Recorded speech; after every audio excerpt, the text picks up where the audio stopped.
तो ठीक है, आज है 4 जनवरी 2026। तो आज का टॉपिक है बमूल का पेड़। क्योंकि कल हम लोगों ने बोला था, आज लोकेशन चेंज है, मैं जहाँ पे बैठा हूँ वहाँ पे ईंट पक रही है। ये देखो ऐसे ये धुआं वगैरह उठ रहा है, यहाँ पे ईंट पक रही है। अब मैं कैसा आ रहा हूँ ये नहीं पता, क्योंकि मैं करीबन 10 फीट की ऊंचाई पे हूँ। ये देखो मैं बताता हूँ, देखो।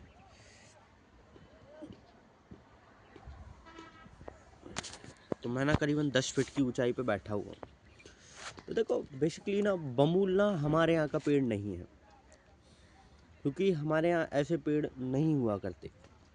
बमूला एक दूसरी बाहर की प्रजाति है जो कि अभी के टाइम पर राजस्थान में बहुत ज़्यादा ग्रो कर रही है। बमूला दो प्रकार के होते हैं।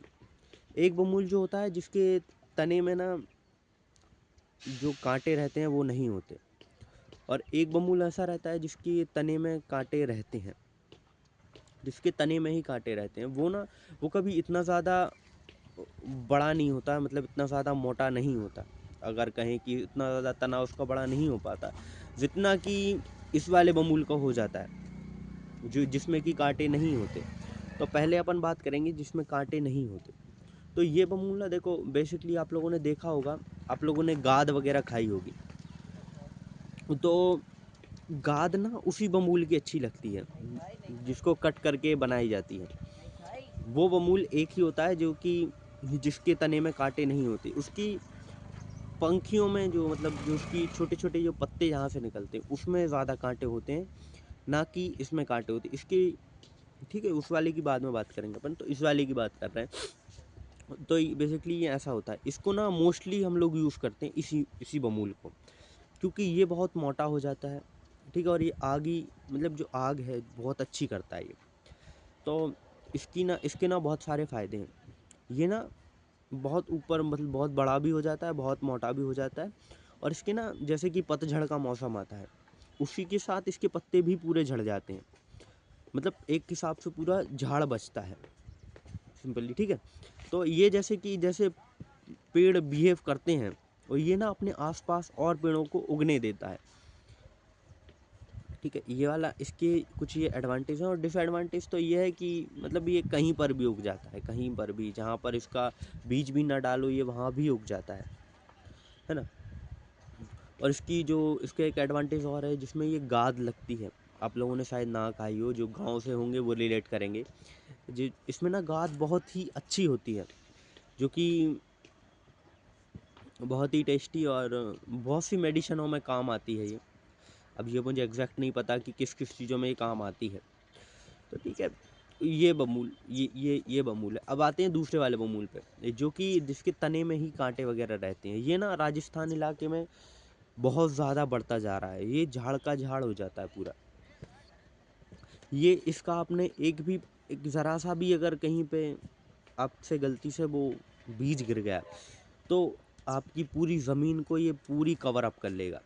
एक साल में भले ही एक साल में ये बहुत वयस्क पेड़ बन जाता है। बस ये परंतु दिक्कत ये है ना, ये ज़्यादा मोटा नहीं हो पाता।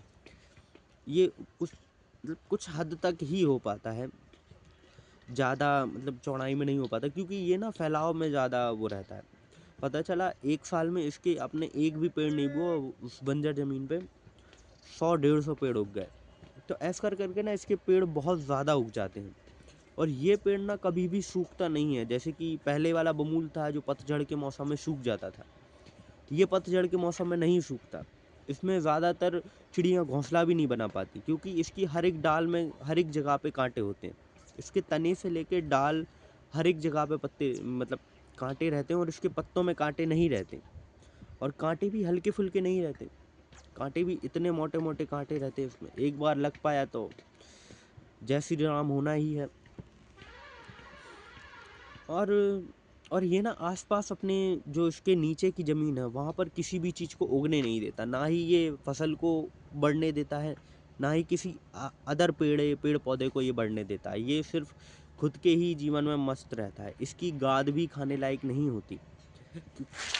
बच गया मैं, अभी नीचे हो जाता, अभी अभी 13वीं हो जाती मेरी। ठीक है। तो बेसिकली ना इसके ये आसपास पेड़े नहीं उगने देता। अब ये क्यों नहीं उगने देता ये पता नहीं। ये दोनों बबूल हैं जो अपने यहाँ के नहीं हैं। बस ये है, इसका एक फ़ायदा ज़रूर मैं बताऊंगा, क्योंकि ये ना देखो खासकर रेगिस्तान इलाकों में ज़्यादा होता है, और हमारे यहाँ भी होने लगा है, जो एमपी में है वहाँ भी होने लगा है। तो ये ना गर्मी हो, सर्दी हो या फिर बरसात हो, ये तीनों में बहुत ही अच्छी छाँव देता है। तभी तो इसके नीचे कुछ उग नहीं पाता, इसके नीचे ठंडाई बहुत रहती है, इसकी जड़ें बहुत लंबी लंबी, ये बगैर पानी के भी बहुत ज़्यादा सर्वाइव कर जाते हैं। ये दोनों ही पेड़ बगैर पानी के बहुत जल्दी सर्वाइव कर जाते हैं। पर ये अंतर है ना कि एक पतझड़ का मौसम स्वीकार करता है, एक पतझड़ के मौसम को इग्नोर कर देता है। जो कि एक उसमें फल फूल रहा है और एक उसमें फल फूल नहीं रहा। ये ना ये पेड़ बहुत अच्छे लगते हैं अगर दूर से देखा जाए तो। इसमें जो पीले कलर के फूल खिलते हैं वो बहुत ही अट्रैक्टिंग लगते हैं। मतलब एक हिसाब से बहुत ही ज़्यादा, जहाँ पे बंजर जगह है वहाँ पर इसके बीज डाल दो, ये उस ज़मीन को एक तो इसकी जो जड़ें हैं उसको ज़मीन को उपजाऊ बना देंगी, क्योंकि जड़ें कहीं पर भी फैल जाएंगी। और दूसरी चीज़, वहाँ पर छाँव वगैरह बहुत होगी, जो कि मवेशियों कहें कि गाय भैंस कहें उनके लिए बहुत सही रहेगी। और तो और इसके पत्ते को बकरी भी नहीं खाती, ये दूसरे वाला बमूल है। पहले वाले बमूल की पत्ती खा लेती, क्योंकि वो पता नहीं क्या है उनमें, पहले वाले को खा लेती, इसलिए दूसरे वाले बमूल को ज़्यादा यूज़ किया जाता है। और मतलब पहले वाले बमूल को ज़्यादा यूज़ किया जाता है, दूसरा वाला बमूल ना बढ़ता ही जा रहा है, उसको काटते हैं और बढ़ जाता है। तो ठीक है, यही है। वैसे मैं यहाँ पे अपनी ठंड भगाने के लिए आया था। यह है भट्टा। थोड़ा अब अपने बारे में बात कर लेते हैं, है ना। तो बेसिकली ना अभी बहुत ज़्यादा ठंड है हमारे यहाँ, तो हम लोग ना इसलिए भट्टे वगैरह पे बैठ जाते हैं। बहुत से लोग देखेंगे, ये देखो यहाँ पे दिख रहे हैं ना, सारे लोग ऐसे भट्टे पे ही, ये देखो यहाँ पे ईंट बन रही है। ये हमारे दर्शक ये साइड में बैठे हुए हैं, ठीक है। ये ऐसी रखी रहती है। देखो देखो बमूल ये पड़ा है, वो ये राबू वाला बमूल, ये मैं बता रहा हूँ ना ये। और ये सब इमली है, कुछ कंजी वगैरह देखी होगी आपने, वो सब पेड़ भी हैं यहाँ पे। बस यही है, और कुछ नहीं। मैं वो वाला बमूल होता तो मैं वो बता देता, पर अभी मेरे आसपास वो नहीं है। ठीक है, तो टॉपिक यहीं पे ख़त्म करते हैं, मिलते हैं अगले टॉपिक में।